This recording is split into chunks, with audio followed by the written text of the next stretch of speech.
Have a pleasant time learning all. I'm glad introducing the speaker of this session, Dr. Anitha Devi. Dr. Anitha Devi is the Associate Professor, Department of English at VIT. She has successfully developed the English Language Laboratories and a 2-credit lab course in the MTech program at VIT, Vellore. She has handled sessions in various programs on the use of technology in the language classroom. She has done her research in computer-assisted language learning. Web 2.0, culture, literature, and computer-assisted language learning are her areas of forte. She is the convener of ELTAI Vellore chapter. Pleasure to have you amidst us, ma'am. I will now request you to take over the session on multimodal reading activities. Over to you, ma'am. Thank you, Dr. Indu Sudan. A very good morning to all the participants. So I hope you had a wonderful session in the past few days on reading, and there's a lot of focus on developing reading skills these days.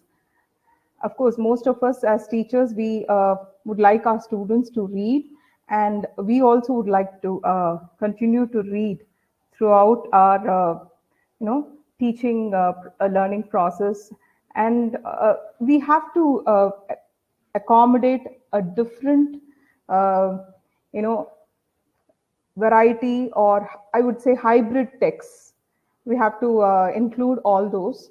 So that is the focus of my session, and what I'm going to share is what I personally have been exploring for my classroom teaching, and what has interested me to look into it, and what the students also find with all these kinds of texts as something interesting or useful. And it is also a way in which we can put them into the reading framework, I would say. So I will be focusing more on the multimodality of the texts and the different kinds of texts. So I would be switching off my camera and moving on to the next few slides, because we need to focus more on what is available for us. I hope I'm audible and clear to all of you. Yes, ma'am. Your voice is clear, ma'am. You're audible. Thank you. I would like to know whether you have used multimodality, or you have come across multimodality. If you can just put a yes or no, just the letter S for yes, yes, or N for no. You can just type it. I just would like to know how many of you are accustomed to multimodal ways of learning and multimodal texts. So if you could respond on the chat, it would be really nice before I start off. Yes, some of I can see more of yen, a few yes. That's nice. Fine. Fine. I think you can continue to post. There are at least 102 members here. And I'll just move on to the next slide. For those of you who know what is multimodality, and for those of you who do not know about it, it is mainly to do with interplay of different representational modes. When I say different representational modes, I have a question there. What do you mean by multimodal text? I'm going to talk about that now in this slide. So multimodality in general means different elements put together, in which you have all the common semiotic principles operate in and across different modes. Different modes, when I say different modes, it is text, it is graphic or images or pictures, and it's also to do with sound, it's to do with gestures. And so according to the kind of information that I have come across from some of the texts that I have seen, this is a definition, and the different modes, and in which it is therefore quite possible for music to encode action or images to encode emotion. This is from Gunther Kress and Van Leeuwen. And I also got another definition of what multimodal text is from this web link that I've given below in the reference. A multimodal text uses a combination of two or more communication modes. So it is a combination of print, image, or spoken text, as in film or computer representations. Now we might wonder what is spoken text. You know, of course the dialogues are there, and these days, along with the dialogues, we have the subtitles. We get the subtitles even in multiple languages. So this is mainly to do with multimodal text. So we will also see a couple of multimodal text in the next few slides. Now, if I put a common, I get a common search from Google. Most of us Google these days. If you just put multimodal text, you get digital text, infographics, videos, slides, visual worksheets, interactive learning, and online learning. Now, this webinar jam is also a kind of a multimodal presentation where we have a lot of text chats going on. There is a presentation, there's a live audience, there's a live speaker, there is an interplay of different modes here as well. Now, when it comes to reading activity, we have different media for readers these days.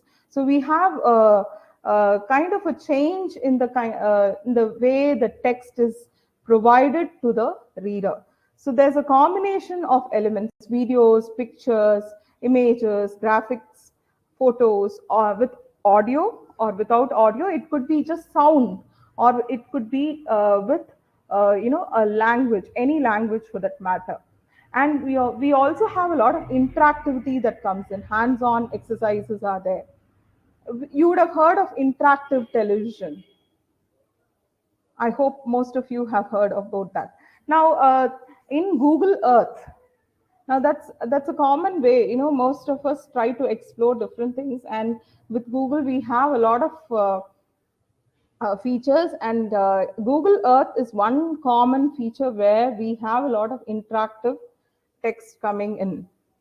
And PBS Learning Media, probably I can share these links on the chat also for you. PBS Learning Media has actually created a number of lessons, and you can explore these and see for yourself how we can adapt these kinds of text and use them in our teaching. So if you look at the lesson plan given there, it leads you to the explorers, and you can see there are 3 different explorers mentioned in the bottom: Marco Polo, and you have, I hope it's visible to all of you. And if you click on any one of them, it leads you to the Google satellite images. Maybe I'll screen share that after the slide. Now, based on the topic that I have in my course that I'm teaching this semester, especially for the 3rd semester of the BCom students, they have e-travel diary where they have to write a lot of information. So a couple of classes ago, what I did was I had a Google Docs shared to all their Gmail IDs, their official Gmail IDs, and it was a collaborative activity where they had to write something about the place that they would like to visit after exploring Google Earth. Now I'll stop. Can I stop this sharing and screen share my window? Yes, ma'am. As soon as you started, this will get closed, ma'am. Yeah. Then you can resume from the slide Yeah, up. for sure. Thank you.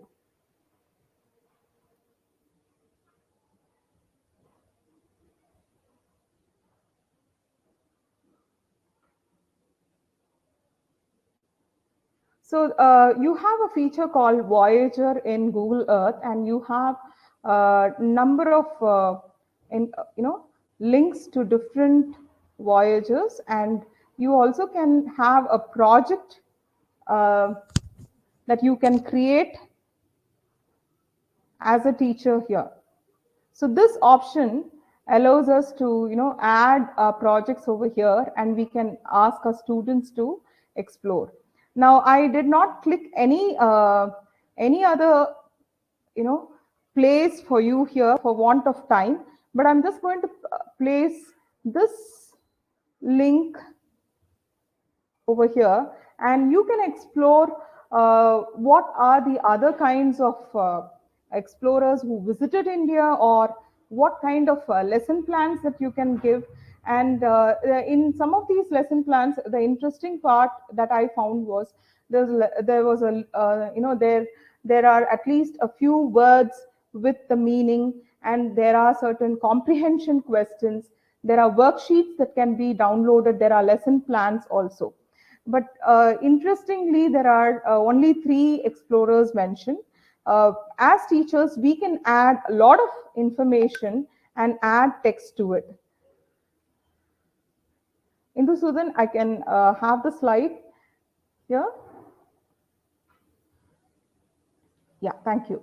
So once this kind of an activity is given, we may wonder that students may not write or first read. They may not read for some time.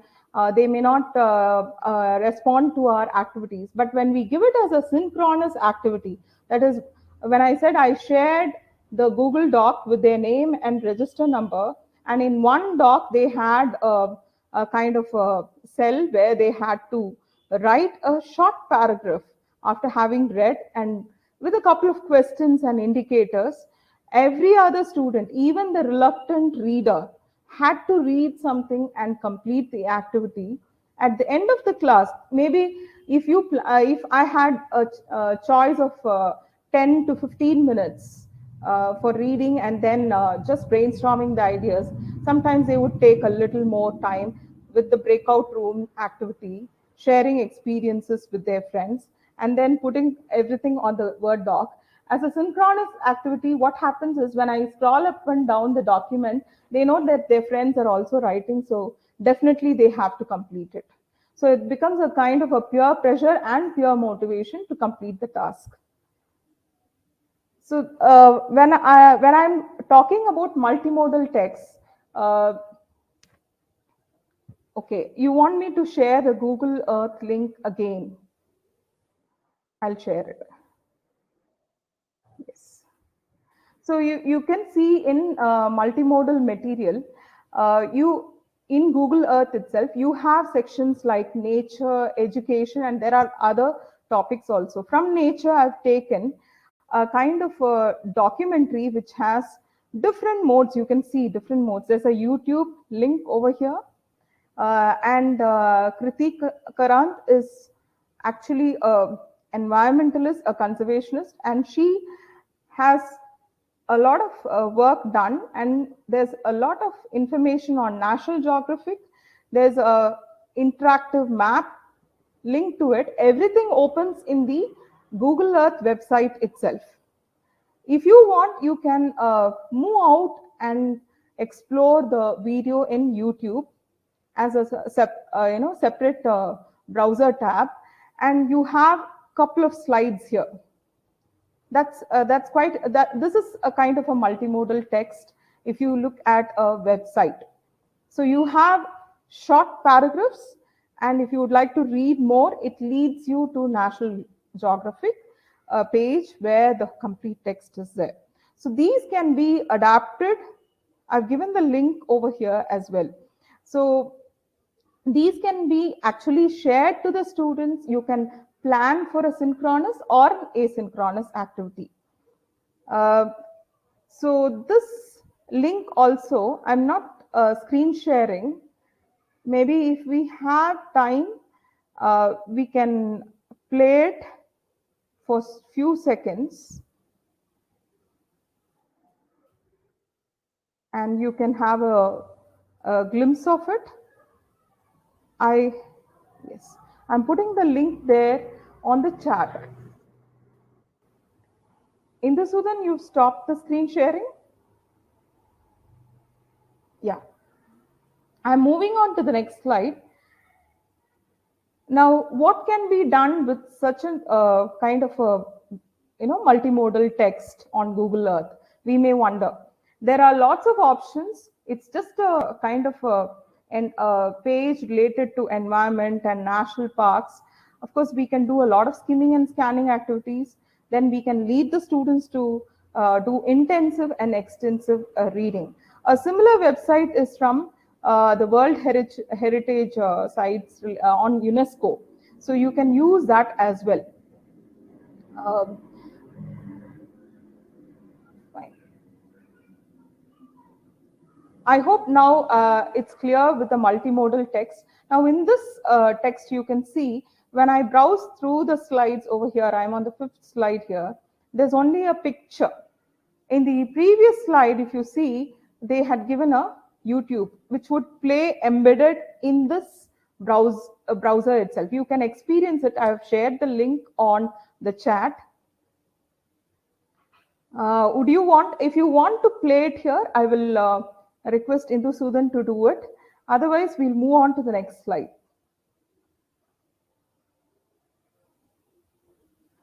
Fine. Should I play it? If I get even one yes, we will play it. Otherwise, we'll go on to the next type of text. And nobody has asked. So I think with the URL, you can continue and explore. Now, next interesting feature that we have here is the annotation. Most of you know about the, there's one person who's asked for yes. I think we have to go back and play it. Sudan, would you be? Ma'am, shall we play the boat video, ma'am? Not the boat video now. I'm on the multimodal material with the Google Earth. Shall I screen share or you will screen share so that you, which is better? Ma'am, could you screen share, ma'am? Yeah, I'll do it. I'll do it. Yes, ma'am. I'll do it.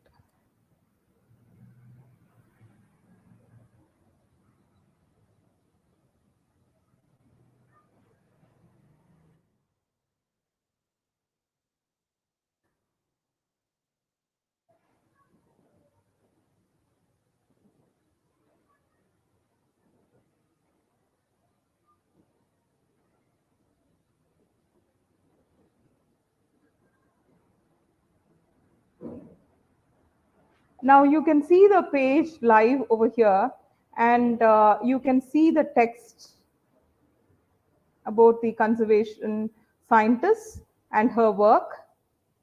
And if I'm going to play the video, is the video visible to all of you? You can see it doesn't open as a separate tab. It is an embedded video over here, and it will play here itself. Yeah, we get it, ma'am. Yeah. We're in Bhadra Wildlife Sanctuary in southern India. It is the most special place in the world. I think my research has to link to improving the situation on ground, improving our knowledge about what species, what places, what challenges we face, and I think human-wildlife conflict is one of those critical challenges. Okay, I stop here. Now, suppose you want to share only the video to the students. If you have a WhatsApp group or you have a chat on your Zoom or your MS Teams or any other platform that you're using for teaching, you can copy the link from here and paste it as a separate video link. But here it plays embedded over here. Now, if I move on to the next few slides, you can see the interactive map moving, the satellite map is moving, and you can explore more about the park. So each slide, you have a difference.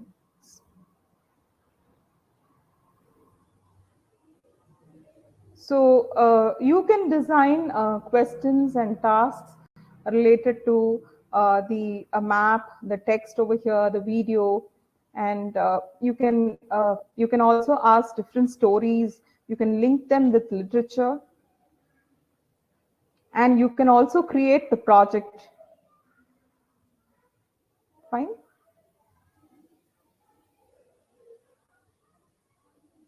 Now we may wonder that it is all to do with geography and it's to do with nature. It's not like that. We can explore and we can have a lot of information related to wildlife. We do have certain texts related to wildlife. And if you can just recall, there are authors who have used such information, Indian authors. I will not name them. It's just for you to explore and find out, and you can link them and you can add them to your repository of tasks that you're going to assign for the students. So I've stopped the screen sharing into Susan. My slide is there? Yes. Yes, ma'am. Yes, thank you. So now this is to do with a multimodal text that we can exploit. Next is to do with annotation. Suppose we have a text, a prose or a poem or a short story or novel, anything for that matter. We can have a file, a PDF file, or we can have it in a Word document. And there are many annotation tools for that matter. There's one that you can use with Chrome itself, Google Chrome, called Annotate. Now I have used something called Cami. I will paste the link of Cami here. It's just for you to explore. Certain tools are free, certain tools have user license, and maybe with a nominal fee we have to have our membership. And you can see here in Cami text, I will screen share this also for a better understanding of how we can exploit and use it for our classroom teaching. Now this is the same text. I hope my text is visible. The browser is visible to all of you. Yeah, yes, thank you. Now you can see we have here a dictionary. Now the dictionary is what I had as a slide there. And suppose I am having any word for that matter. If I have this and I can get the meaning of the word and the grammatical form of it is displayed. Of course, I can use other tabs for different dictionaries that are available. Now you also have text to speech. It will start reading to you. And if I play, it will start reading. I am now going back in time to a period when I was caught between East and West and had to... I hope it was audible. I just stopped with just a few... Snack. Yeah, we heard it, ma'am. Yeah, thank you. So we do have markup, comment, text box, and then we can draw, we can add media. So in my next slide, actually I have added the screenshot of it, and you can see for the place, the towns and the places that are mentioned here, we can have a quick video. It gives a different understanding and for the reader. And this this actually allows the students to collaborate. They can also add media. You can have an image also added here. Many may not know how the old scooter looked like. So we can add images. It's what I have done, a typewriter for that matter. I've added a few images and a video clip, and we can also embed YouTube videos. We can have stickers. And if you have any other notes, you can also link it to your Google Drive.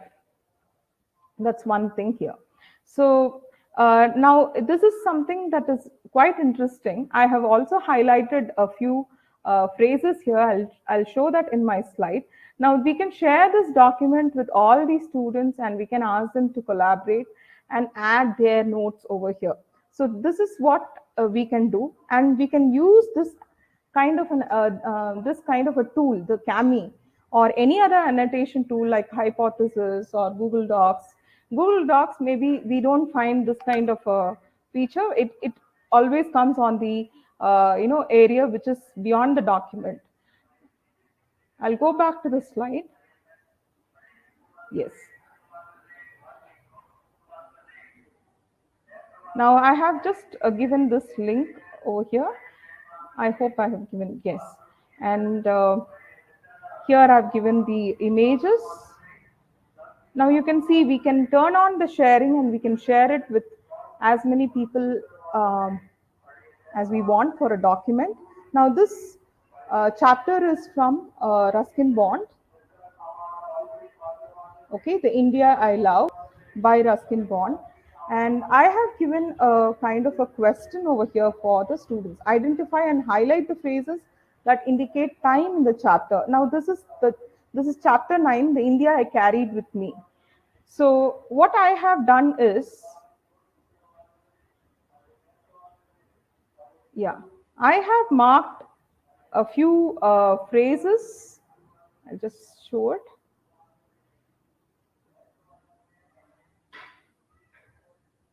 I have marked a few phrases here. You can see barely a month, 50 years ago, going back in time. Now, similarly, I would expect my students to mark all these phrases, and of course, words like occasionally, and also tell them about transitional devices.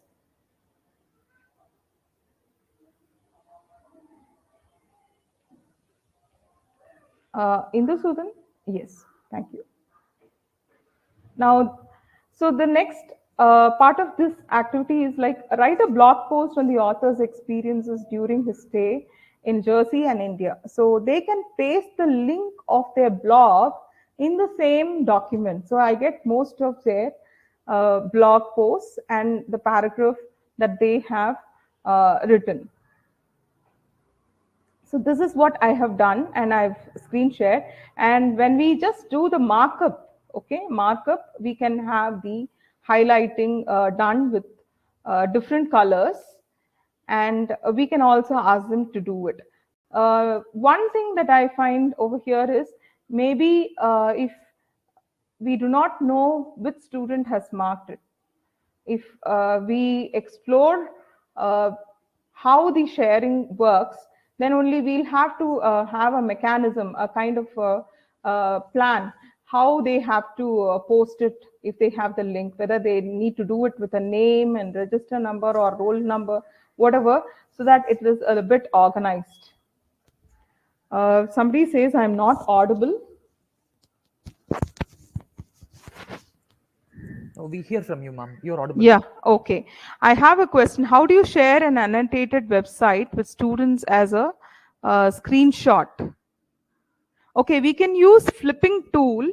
There's a tool on our system, flipping tool. We can take screenshots. We can take a snipping tool.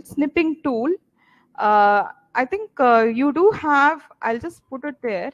Or you can simply take a print screen and paste it there and crop it and share it through either Microsoft PowerPoint or a Google Doc and share it. Only thing is if you have access to all the email IDs, it becomes easier. Snipping tool. Yes. So that's to do with annotation.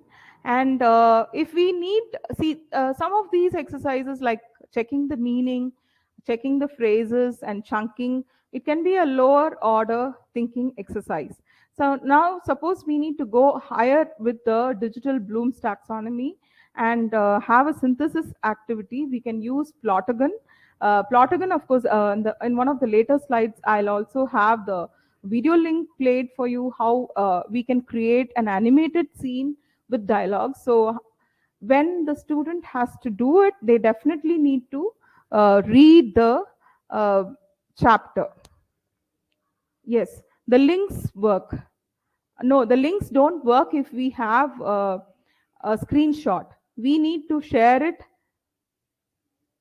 directly from the tool. Then only the links would work.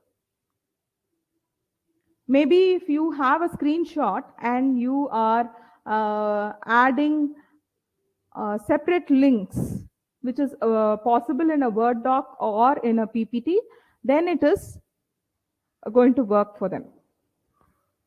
Now, we can have another feature. This is textadventures.co.uk, where you have more than 500 to 800, even more. We can even add to it.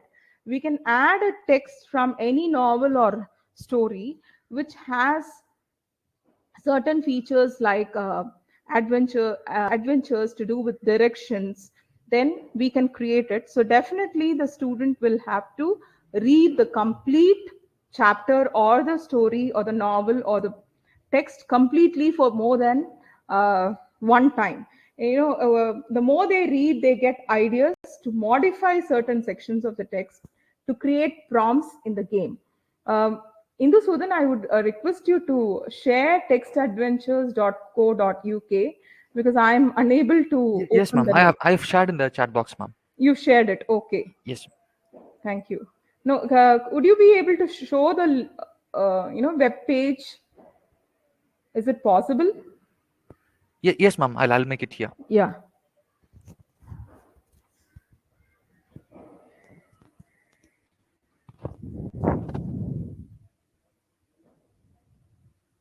Yes, Google Lens can also copy the text and paste on another page. You have Microsoft Lens, you have Google Lens, all these does help.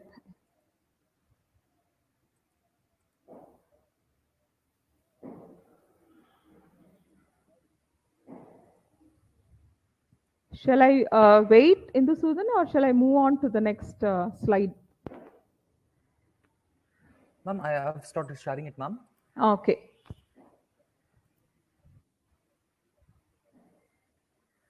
I hope it has become visible. Yes, it is visible. Thank you. Now you can see on top, can I have the menu which is in violet? Yes. Fantasy, comedy, you have science fiction, mystery. Can you just click on Any of it, ma'am? any one. Yeah. Scroll down. Fine. You can click on any of the game. Maybe the first one you can click. Yes. Yeah, you can click on play, scroll down and click on play. I'm not allowing you to read the instructions, sorry. It's just for, displaying it and showing it to you. You can explore it later. Play online, click play online. It is conquer the castle, defeat the sorcerer, annoy the chef. Okay, so click play online.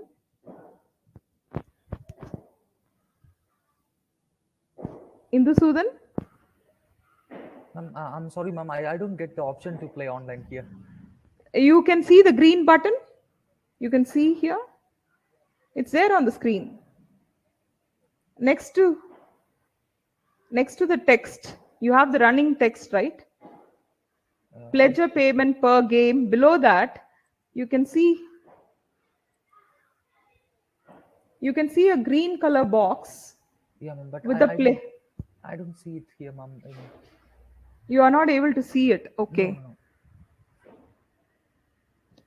It's the same browser, right? Yes, ma'am, the same browser. Yeah. Yeah, you can see particulars. Yeah, I do see, ma'am.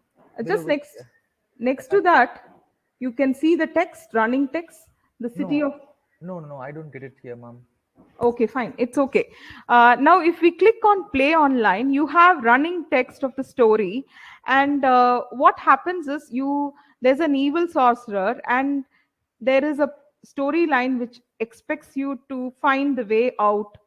Okay, and you have to defeat the sorcerer. But at every prompt, if you don't give the correct prompt, it will tell you this is not possible. Okay, it is only a text that you have to type. It's only a passage that you have to read. So what happens is the student who is playing the game has to read the text repeatedly. And they will have to write appropriate prompts which are accurate in terms of meaning and which is in line with how they can annoy the chef and defeat the sorcerer. This is one such game. There are 800 games here. We can also add our text from any story and we can create such prompts. So we can expect our students also to explore and do it if we give a text to them. We can go back to the slides in the Sudan. No worries.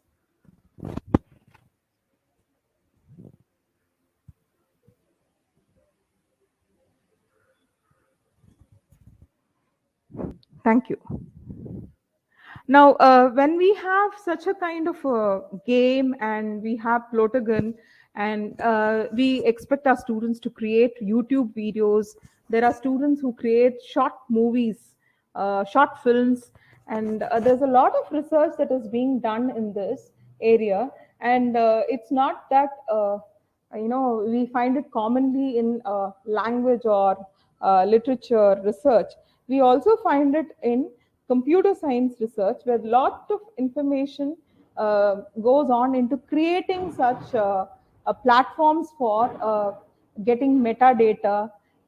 When I say metadata, it is also to do with the comments that are there that we feed at the end of a YouTube video or a movie, or even something to do with simple messages or precise messages that we give as comments in a blog post or in a Twitter message or even any other social media platform.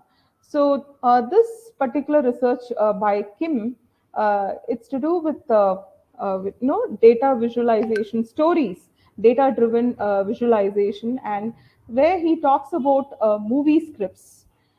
So I'll just read this section where he says very specifically about the reading interface.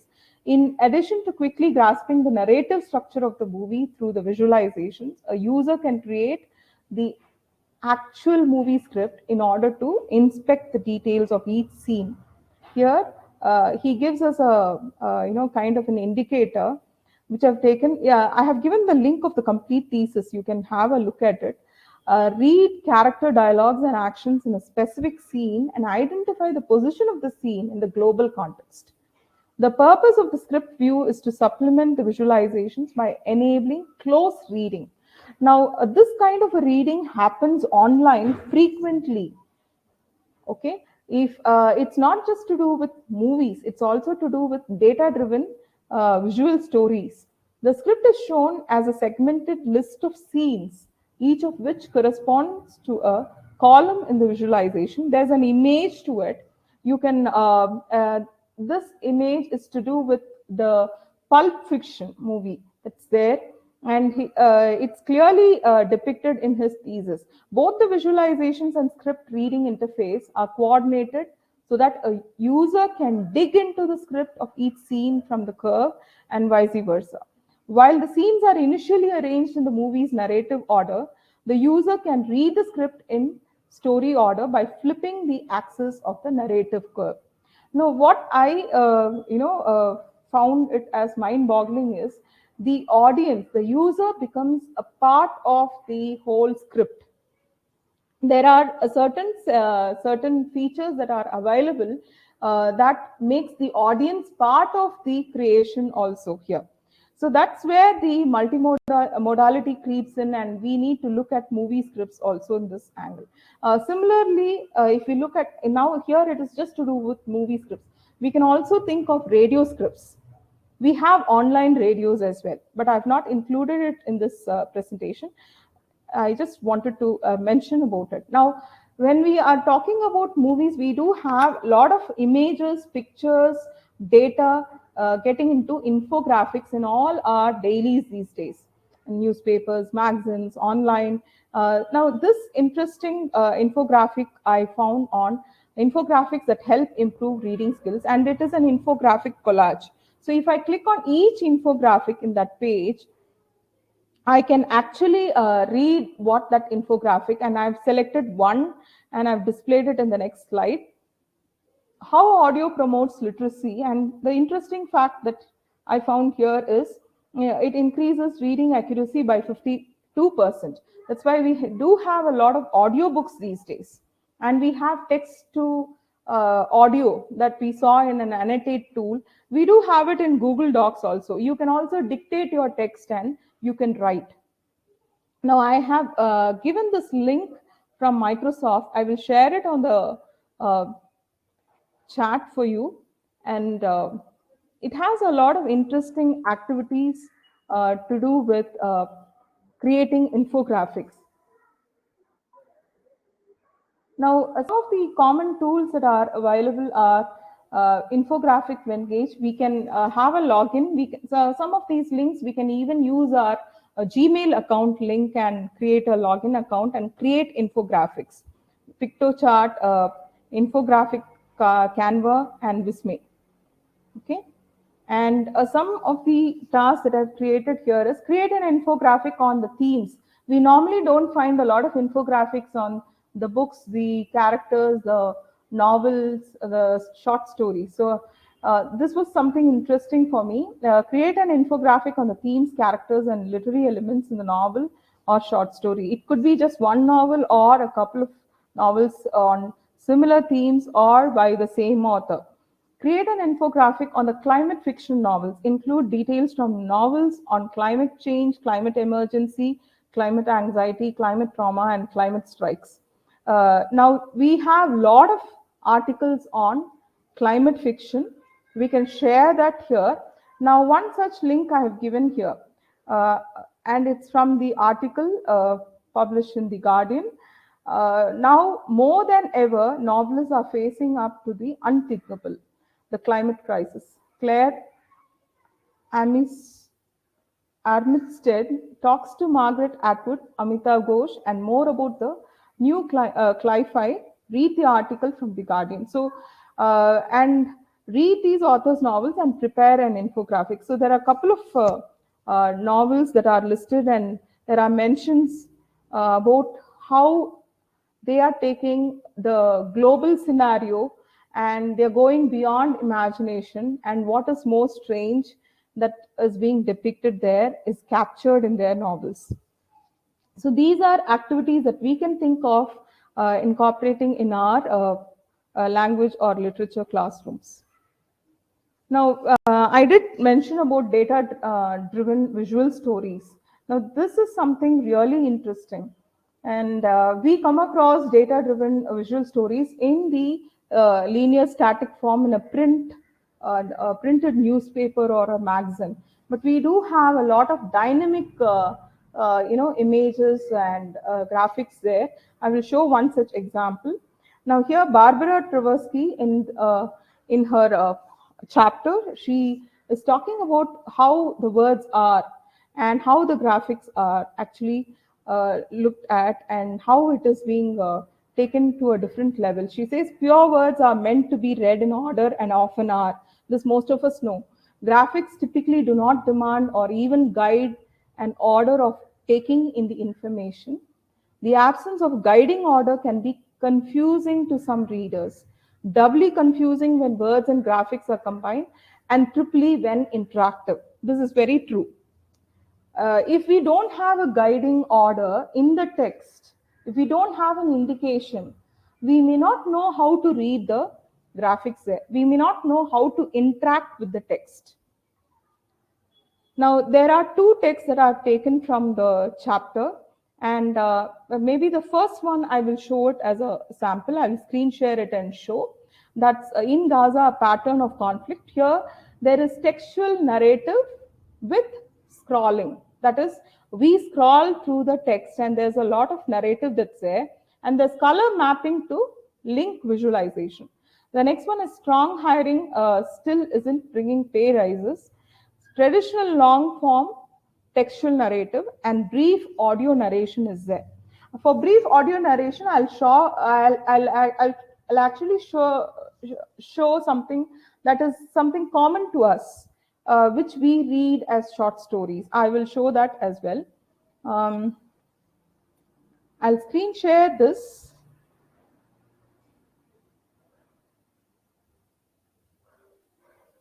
Okay, now you can see here how you have a scrolling narrative starting from 2008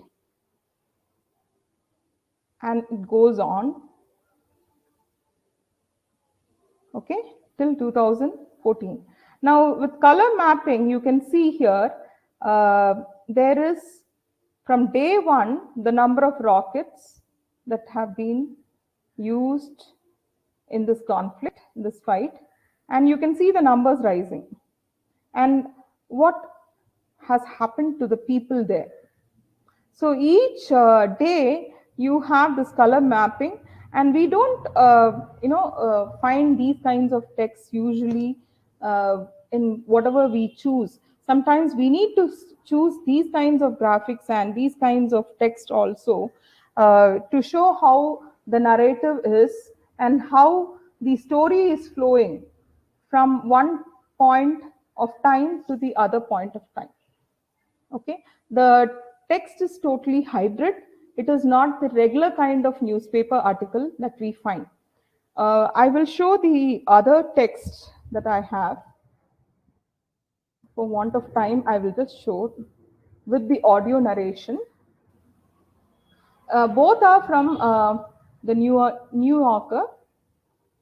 Now you can see here this story, The Boundary by Jhumpa Lahiri. You can see the audio embedded here. Okay, and you can hear the. Could you stop this and restart it again, ma'am?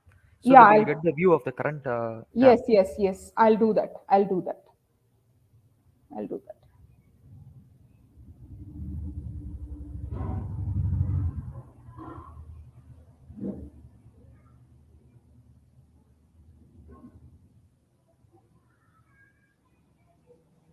Yes, you can see the text here, the short story published here in the New Yorker, The Boundary by Jhumpa Lahiri. She's a diasporic writer, and she has read the story here, and it's embedded over here. So this is one form of narration in the text, and this is a hybrid text. The Boundary. Is it It's a audible? Saturday, a new family comes to stay. Some arrive early in the morning, from afar, ready to begin their vacation. Others don't turn up until sunset, in bad moods. Was it audible? Was Yes, it? ma'am, it was audible. It was Yes, audible.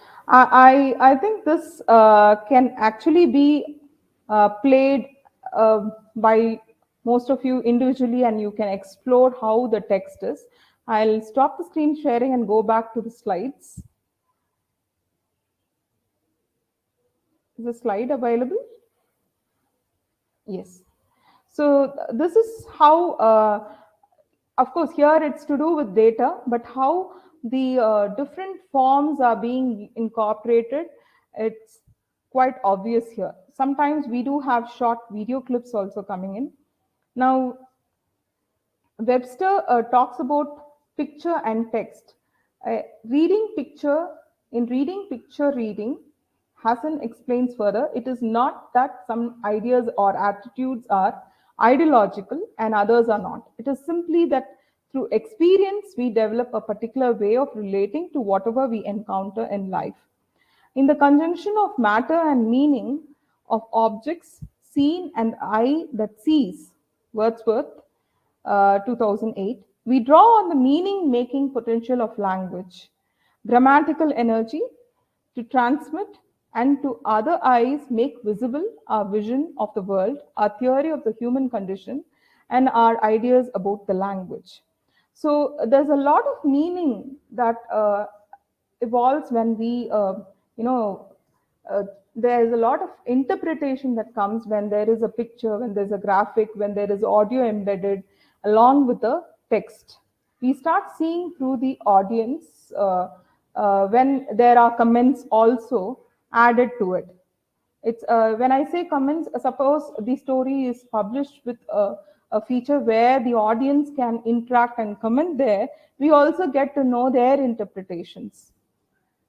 Now, he further says the genesis of this metaphor making or meaning making potential in human activity, whether mental, semiotic, or social, is observed in the way that children learn to construe, experience, and enact relationships through their mother tongue.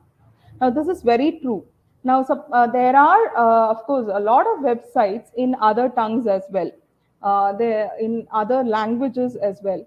Now, very few explore that. Now, if I say Google Book, if I open a book, a novel or a short story, I can see it, I can get it translated within seconds, and I can read it in that. But how far the translation is perfect, that's a question. But to some extent, I can also use it. So there's a lot more that can happen with these kinds of hybrid texts. Now, we have picture books also. Picture books are often complex fusion of art and literature, which are not only educationally valuable, but are also able to be aesthetically appreciated and enjoyed by both adults and children, is now an established notion within educational circles. This is by Stafford in Teaching Visual Literacy in the Primary Classroom, Comic Books, Film, Television, and Picture Narratives. Now, a couple of my students are working on using picture books, graphic novels in the literature classroom. So now this is a picture book called One Plastic Bag. Now, based on the pictures, I have a couple of activities that I created here for the student to use as a prompt to answer them. Describe the impact of plastics on the goats. Now you can see that in this first picture that we find this as a common sight here also. Why does she pull out plastics from the trash? So what actually happens there? And in picture 2, they have to read the text. The text is also available along with the picture. Explain why their fingers are sore and blistered. Now that is one activity. There's a similar graphic novel based on plastic bags and environmental pollution. There are 2 panels here, and here learners can compare and contrast, and have given a set of questions where they can use all those indicators to write a description. Identify the differences in these panels. What is the main theme of the graphic novel? Compare and contrast these panels with reference to the main theme. What are eco-critical or environmental perspectives? What are these? So there's a typo there that you can elucidate from the panels. What are the possible solutions to prevent environmental pollution? Now, based on these, we expect students to do it as an written text. Of course, they have to read the novel, and most of these picture books and graphic novels keep them engaged, and they would definitely complete reading the book, unlike other forms of text which has a lot of running text. And this could be a starting point, and they could be led to reading other kinds of longer texts if there are reluctant readers. So what happens when we use graphic novels and picture books and different kinds of text is there is an interest created in them, and it can help them improve reading skills even at low level second language readers, as Krashen has pointed out. And interestingly, there are many novels which have been converted to graphic novels. Some of them are Moby Dick, and we have a lot of other books as well. I also came across Macbeth, so that's something different. And learners can read the language without difficulty. There are shorter texts, and there's not much of a narrative, and they can be motivated to read, and they can also be they can be positively persuaded to read other genres of literature, according to Krashen. And it also creates an intercultural awareness, and we can discuss the issues. And when I say discussing, we have here learning management systems. Now, I have the 1,000 Phases of Night by Geeta Hariharan this semester as a prescribed text, and majority of the students are reluctant readers. They when I have breakout rooms on MS Teams and I ask them to discuss the first chapter, I gave them time, and I told them they have to do it within the class time, and only 2 or 3 students have actually tried to get the book and read it. That was a challenge initially, but I gave them time till the end of the day or the next weekend. But within that night, I had a forum posted there with a couple of questions, and most of them had answered on the who are the characters there in the first chapter. And I had also asked them to give a couple of questions about different incidents in the first chapter. So interestingly, I got a lot of replies on the forum from the students. I didn't expect that, because in the chat, what I found was they were chatting in Tamil using English letters and words. That was interesting. What should we do in the class? What are we supposed to read? And what is the book? Those were the questions. In fact, they were told to get the book 2-3 weeks ago itself. So the forum was an interesting way of bringing them into the reading habit. Now, based on that, I have planned to have a comic strip, and they can choose scenes from the novel. So this is one way of making them read the complete novel. So they have to write dialogues for the characters, and they have to use any of the comic strip creators tools, and they have to post their comic strips in the Moodle. Maybe I can share these links for you on the chat, which might be useful. Yes, I just have another 5 minutes before I conclude. I just need to tell about interactive narrative, a dynamic story that allows for personalized engagement and narrows the gap between the writer and reader. Now, here it is a hybrid text, and it has integration of different modes, hand-constructed paintings, sequential images, text movement, sound, and narrative. Because the volume was too low, Indusudhan suggested that I record it and send it to him. Indusudhan, can we have the text played?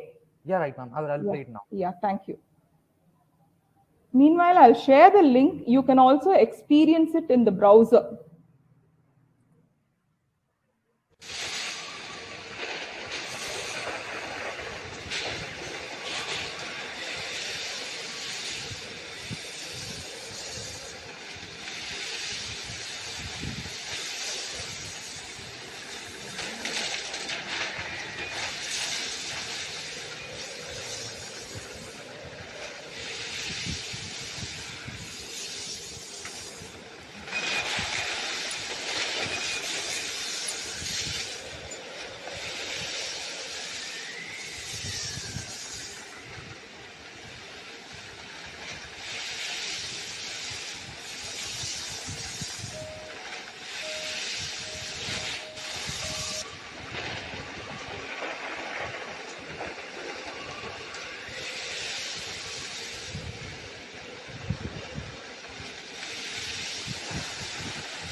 Indusudhan, you can stop it, Indusudhan.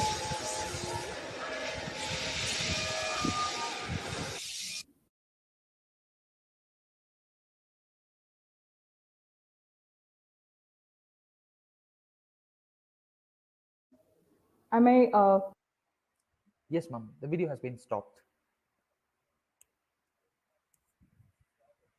Ma'am, could you unmute yourself, ma'am? Yeah. Actually, this is a hybrid text. It's a graphic novel with interactive sound and narrative. The text is visible. It's a boat, and you can feel the the storm and the impact of the boat moving with the text and the panels moving on either ways. It's a different form of a text. Now you have Plotagon here.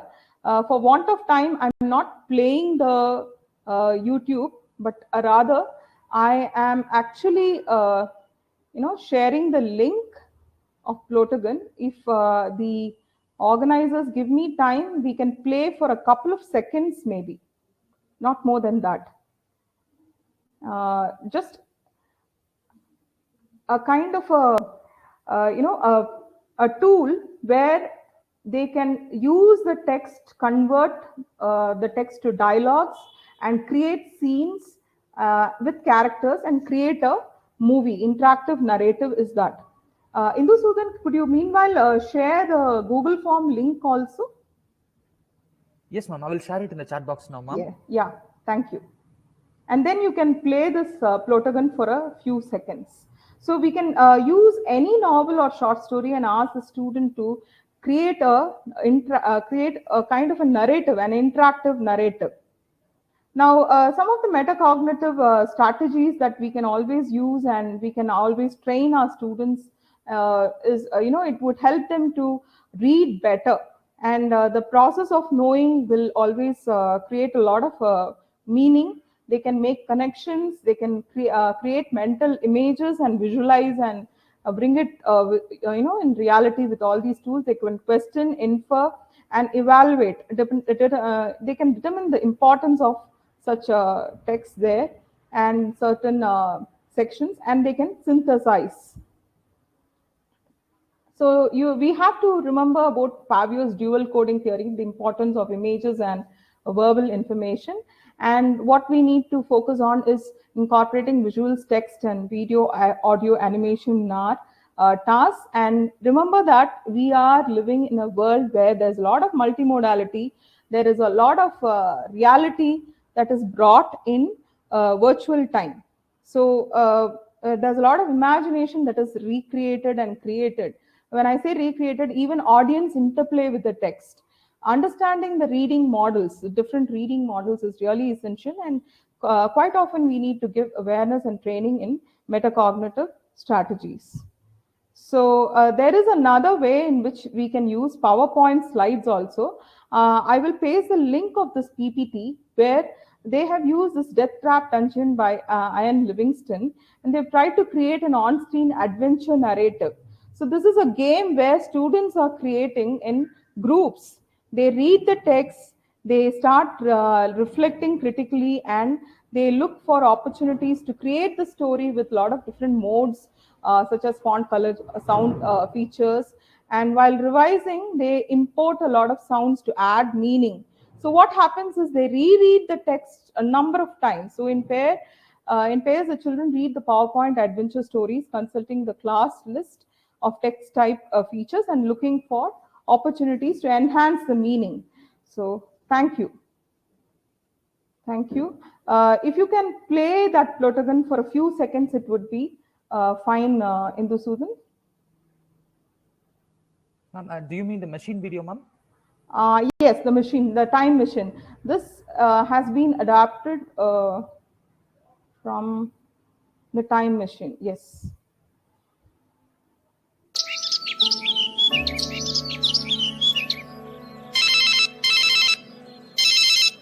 Brad speaking. Oh, hi Brad. How are you, my friend? I'm good, bro. Actually, I have something interesting to show you. And what is that? It's a surprise. Can you please come over in my home to see this? Sure, tell me a time. In the afternoon. Okay. What he wants to show me. Well, enough time left in afternoon. Time What to is watch that? TV. It's a surprise.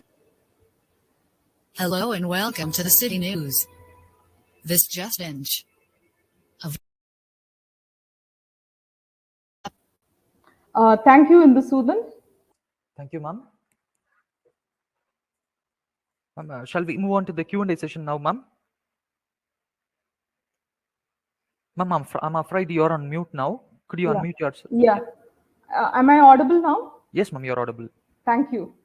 Could you also enable the camera, ma'am? Yes. We move on to the Q&A session now. Yes. Thank you for patient listening. I took almost 1 hour completely. Ma'am, we have a question from Sujata Priyadarshini. Okay. I just broadcast it. Should not teachers be given training before expecting them to use such resources for teaching? Exactly. We cannot expect all teachers to, have a kind of outlook towards exploring on their own and trying it on their own and doing it in the class. We need to definitely have such training sessions, and that's the reason in the questionnaire, the Google form also, I've asked what kind of other kinds of sessions are required, and probably we can, help a lot of other teachers to explore, and there can be a lot of peer learning, collaborative efforts, so that we can get trained. Definitely. I hope I've answered the question. Thank you, ma'am. Thank you. And we have another question from Dr. Ramakrishna. Present day teachers, are not they overburdened with these, and they have to be more resourceful than the yesteryear teachers? What do you can speak in this regard, ma'am? Actually, what I would say is, if we take it as a burden, even taking a textbook and reading it and using it resourcefully in the classroom can be a burden for the teachers if they think it is a burden. So anything that we would like to explore and make it as a student engaged learning process, nothing would be a burden if we try to give time to ourselves as teachers. For all this, we need to have a lot of planned activity and integrating different sources and having different plans. If what if my gadget doesn't work today, what other options do I have? If it is a burden, then definitely all kinds of texts are a burden if we have to carry it to class. Even carrying a simple textbook or a novel might be a burden to the teacher. I hope I am not being too rigid in my answer, because this is how I would look at it. If I want my learner to learn, if not 100%, at least 80 to 90%, I would go the extra mile in learning and trying to implement different kinds of strategies, different kinds of tools that would make my learners ultimately get the outcome of having having learned the skill, or having explored different kinds of texts, becoming more aware of the text. That's what I would say. Thank you, ma'am. Thank you for the patience answering the question. Thank you. And we heartily thank you for introducing unexplored realms to make reading activities more thriving. This would be of great use for teachers to keep the digital learners busy. And these multimodal reading activities will also turn the learners' online stay fruitful. Thank you a lot, ma'am. Thank you for a groundbreaking session. I would like to thank ELTAI and Ramakrishna College, Dr. Leena and Dr. Indu Sudan.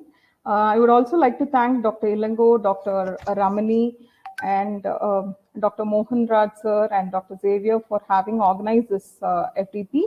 And I would also like to thank the question answer session where Dr. Sujata and Dr. Ramani sir had asked the questions. Thanks a lot for patient listening and being interactive to all the teacher participants. Thank you. Thank you a lot, ma'am.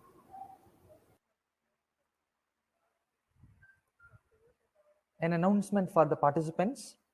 We resume this 7th day of our faculty development program with the 3rd session at 3 o'clock. Participants, kindly join 10 minutes prior to the session. Thank you.